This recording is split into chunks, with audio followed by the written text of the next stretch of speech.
Well, I wanted to give my review of my experience of having flown to Bangkok to renew my visa. First of all, I did not realize that you don't actually renew your visa. You apply for a brand new visa online, and it is the act of stamping by immigration officials at the airport which renews your visa. Well, this is crucial. No one had told me this, and I ended up applying for a new visa online at the last moment. Luckily, it came in on time. Otherwise, I would have had to sleep over in Bangkok to await the arrival of the visa, which would have added substantially to the cost. Well, on the day of my flight, which was the expiration date of my visa, I met my taxi at my friend Tom's hotel at 6 in the morning. My taxi driver, Ben, turned out to be a really nice and kind human being. One of the things that surprised me was that on the drive to the airport was how many people were out exercising this early in the morning in parks and green spaces. Well, this tells you something important about Vietnam and its people. Having arrived at the airport, I paid Bing $12.50 for the taxi ride. At the check-in counter of Air Asia Thailand, I met this lovely young lady, Maria from Malta. She was also going to Bangkok as part of a 3-month Asian tour. Maria, it turns out, is a professional hip-hop dancer. We continued our conversation at the boarding area, where I discovered a really special, sensitive person. I shared my technique for meditation, and we did a meditation session there at the boarding area. I have made a special new friend. Well, my flight to Bangkok was uneventful, except for being expensive, $164 round trip. The seats were not very comfortable. The thing that surprised me was how that you don't get anything for free. You neither get water nor coffee. If you want it, you have to pay for it. Considering how expensive the flight was, that's pretty shitty. But on the other hand, I have to say the Air Asia people could be especially friendly and nice.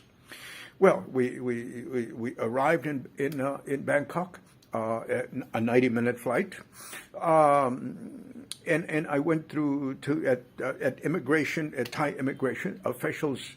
Looked at my American passport, but did not ask me for a return flight ticket, as I had been warned by some people might be the case. Another thing about Thai officials, they both photograph you and fingerprint you.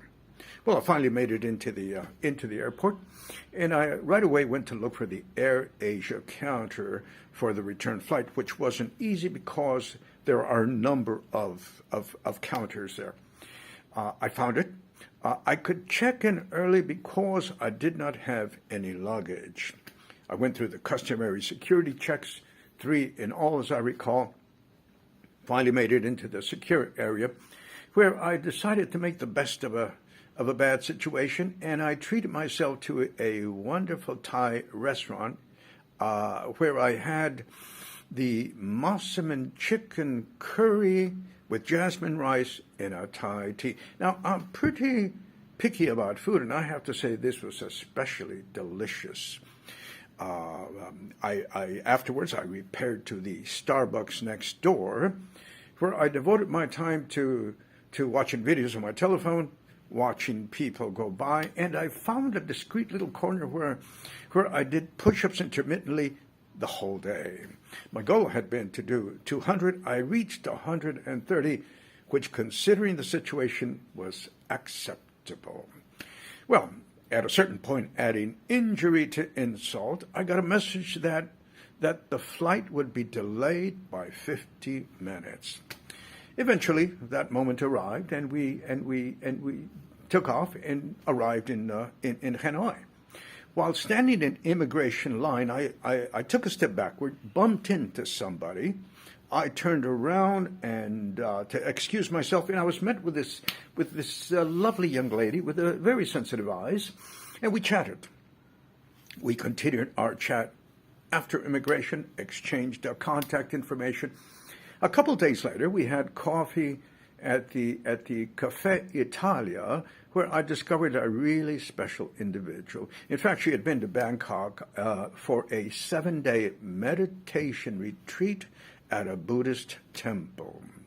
We, among the many things we shared in common, was an appreciation for the power of silence. Well, we formed a very special lifelong relationship. Now, the total cost of this trip was, including the visa, the flight, and the taxi, was $215.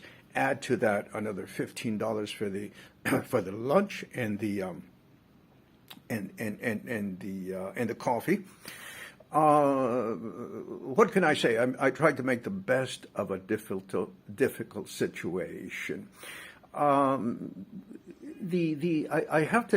should also add that up until the very last moment, this woman who lurks in the Facebook Visa group tried to convince me to take her friend's bus to Laos, but after you consider the coffee money, the bribe, which is reportedly is $40, it becomes almost as expensive as flying to Bangkok.